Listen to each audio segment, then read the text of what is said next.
میں نے مرشد گرامی حضور تاج الشریعہ رحمت اللہ تعالی علیہ کے ساتھ وقت بتایا. یہ بات نہیں ہے کہ ان کو صرف ہندوستانی پاکستانی لوگ چاہتے تھے، نہیں، عرب کی دنیا میں بھی جب وہ گئے تو اپنے جلوے بکھیرتے رہے. ہاں، کچھ لوگوں کو ایسا لگتا ہوگا کہ وہ بڑے خوبصورت تھے دیکھنے میں، اس لیے لوگ ان کی طرف مائل ہوتے ہیں. ملک شام جا کر کے دیکھو، خوبصورتی کی کمی نہیں ہے. عراق میں جا کر دیکھو، سارے ایک سے ایک خوبصورت لوگ موجود ہیں. ترکی میں جا کر دیکھو، ایک سے ایک خوبصورت موجود ہے. لیکن ملک شام جب دنیا کے حسین لوگ وہاں موجود ہیں، ارے وہاں پر عام لوگوں کو بھی اگر آپ دیکھیں گے تو وہ بہت خوبصورت نظر آئیں گے. لیکن جب ملک شام حضور تاج الشریعہ گئے تھے، اگر حسن کا ہی معاملہ ہوتا تو لوگ ایک دوسرے روزانہ وہاں گورے لوگ خوبصورت لوگ گھومتے رہتے، دیکھتے رہتے ایک دوسرے کو. لیکن جب حضور تاج الشریعہ دمشق پہنچے تھے، دمشق پہنچے تھے، ملک شام، وہاں کے حالات ایسے تھے کہ عوام تو عوام، ملک شام میں جو پچھلے 40 سال سے 50 سال سے بخاری شریف کا درس دے رہے ہیں وہ علماء ہے. ان میں سے ایک بہت بڑے بزرگ عالم دین ہیں جن کی سند کے لیے دور دراز سے لوگ سفر کر کے آتے ہیں ملک شام میں. وہ بزرگ عالم دین جب حضور تاج الشریعہ تشریف لائے تو کھڑے ہوئے، اور اتنا ہی نہیں بلکہ حضرت کی جوتیاں صحیح کرنے کے لیے آگے بڑھے. وہ حضرت سے عمر میں بھی کافی بڑے تھے، عمر میں بھی کافی بڑے تھے. وہ شہید ہو گئے. اب میں نے بھی ان کو دیکھا ہے. میرے عزیزوں، یہ علماء کی بات کر رہا ہوں وہاں کے. اور پھر مصر کی سرزمین پر یہ فقیر حاضر رہا حضور تاج الشریعہ کے ساتھ. جب حضرت مصر کے دورے پر آئے تھے، الحمدللہ آپ کی خدمت میں شروع سے اخیر تک میں حاضر رہا. مجھے یہ شرف حاصل ہے، انتظام سے لے کر خدمات تک. لیکن میں آپ کو بتاؤں، جب وہاں پر مصر میں کانفرنس رکھی گئی تھی، شروع میں تو ہمیں پرمیشن نہیں ملی تھی. جس ہال کو بک کیا گیا تھا تو ہال والوں نے تو یوں ہی دے دیا کہ کوئی ان کی عام تقریب ہوگی. لیکن دھیرے دھیرے وہاں کی پولیس اور سیکورٹی کو جب پتہ چلا کہ ان کے کوئی شیخ آ رہے ہیں جو ہندوستان کے بڑے ہیں، تو وہاں کی ایجنسیاں اس زمانے میں بڑی سخت تھیں، اور حکومت اس وقت حسنی مبارک کی چلتی تھی. بڑا سخت معاملہ ہوتا تھا، جاسوسی کا بھی نظام بہت سخت تھا. تو ان لوگوں نے آخر تک پرمیشن نہیں دیا. اور آخر وہ دن آیا کہ جب ہم نے دعوت دے رکھی تھی سارے علماء کو، کچھ یہاں کے کیڑے مکوڑے بھی وہاں پر تھے. ان لوگوں نے کہا یہاں بڑے بڑے لوگ آتے ہیں، تم دعوت دے رہے ہو.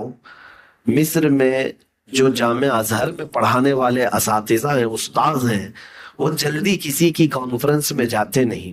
ان کے کام کاج اتنے ہوتے ہیں، کئی کتابیں ان کے نگرانی ترتیب پا رہی ہوتی ہیں، وہ جلسے جلوس والے لوگ ہوتے نہیں ہیں. ٹھیک ہے، دعوت دے دیا تم نے، کوئی ایک دو استاد آ گئے تو ٹھیک ہے، اچھی بات ہے.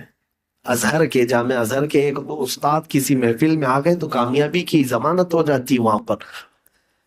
لیکن اس پر مزید یہ کہ پرمیشن بھی نہیں. اور ہم نے دعوت 100 کو دے کر رکھا ہے ہر جگہ. لیکن وقت مقررہ جب آیا، 12 بجے اس کانفرنس کو دن کے شروع ہونا ہے، طلبہ بھی تھے، اب اساتذہ کے آنے کا وقت شروع ہو گیا. صبح 10 بجے تک ہمارے پاس پرمیشن نہیں. حالانکہ ایسا ہوتا نہیں ہے.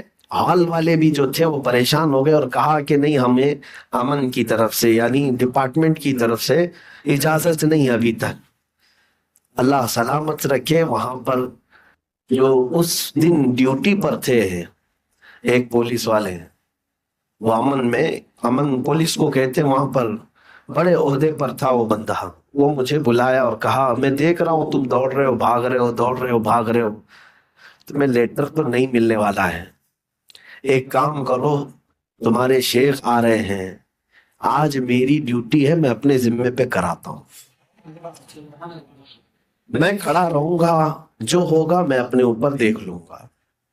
بس میرا تو دل کر رہا تھا میں اب ہاتھ چوم لوں، اسی لیے کہ اتنی بڑی لاج رکھ لی. بعد میں میرے عزیزوں جب 12 بجے کے بعد آنا تھا تو حضرت ظہر پڑھ کر کے تشریف لائے. جیسے ہال میں آئے، جو لوگ ہمیں تانا مار رہے تھے کوئی آئے گا نہیں آئے گا، ایک استاد دو استاد آ گئے کوئی جامعہ ازہر کے تو دیکھ لیں گے، لیکن الحمدللہ ہمارے پاس آج بھی وہ رپورٹ موجود ہے، 27 علماء ازہر اس میں شہید ہوئے تھے،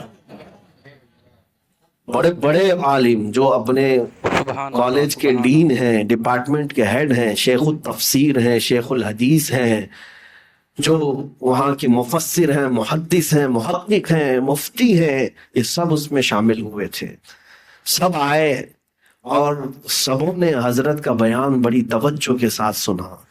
حضور تاج الشریعہ نے عربی میں وہاں پر بیان کیا تھا، مختصر 15 منٹ، لیکن جانتے ہیں جو طلبہ آئے تھے افریقہ کے اور افریقہ کی جتنے کنٹریز ہیں سب کے کوئی نہ کوئی طلبہ وہاں تھے، ملیشیا کے، انڈونیشیا کے، اس کے علاوہ افغان کے، افغانستان کے، سری لنکا کے، ادھر کے تو تھے ہی، عرب میں بحرین کے، عراق کے، اور کہاں کہاں کے، یہ سب طلبہ وہاں پر جو جمع تھے، قریب قریب 60-70 کی تعداد میں، یہ باہر غیر ملکی طلبہ تھے۔ اور جب حضرت وہاں سے نکلنے لگے تو میرے عزیزوں وہ لوگ علم کے ماحول میں رہنے والے لوگ ہیں، آپ اگر امٹ پڑھتے ہیں پیروں پر تو سمجھ میں آتا ہے کہ ہندوستان میں جہالت ہے، کسی کے بھی پیچھے لوگ پڑ جاتے ہیں، لیکن وہ لوگ جو وہاں پر کوئی پی ایچ ڈی کر رہا ہو، کوئی ماجسٹر کر رہا ہو، جو تحقیق کے طلبہ ہیں اور اساتذہ ہیں، حضرت جب اتر کر جانے لگے تو جیسے یہاں پر ٹوٹ پڑتے، اس سے زیادہ وہ عربی لوگ حضرت پر ٹوٹ پڑے ہوئے تھے، کوئی ادھر سے کوئی ادھر سے، اور ان کا صرف اور صرف اتنا ہی مطالبہ تھا کہ آپ اپنی سند حدیث ہمیں عطا فرما دیں، آپ سے جو سند حضور تک پہنچتی ہے وہ ہمیں عطا کر دیں۔ حضرت وہاں پر مجمع میں ہر ایک کا سوال سنتے رہے، اخیر میں مجھے خود حضرت نے بلا کر کے کہا سندیں منگواؤ، اور جتنے لوگوں نے کہا ہے، حضرت نے مجھے وکیل بنایا تھا، تقریباً 26 سندیں میں نے حضرت کی وہاں پر علماء کو تقسیم کیا تھا۔ جو پڑھانے والے لوگ ہیں وہ حضرت سے سند لینے پر فخر کرتے تھے۔ یہ ہے میرے تاج الشریعہ کی عظمت، جس نے عرب میں، عجم میں نہیں بلکہ عرب میں بھی اپنا لوہا منوایا۔ اور اگر یہ عظمت اور یہ انعام اگر کسی کو ملتا ہے تو وہ صرف چہرے سے اور کپڑے سے نہیں ملتا، یہ تقوی سے ملتا ہے اور عشق رسول کی بنیاد پر ملتا ہے۔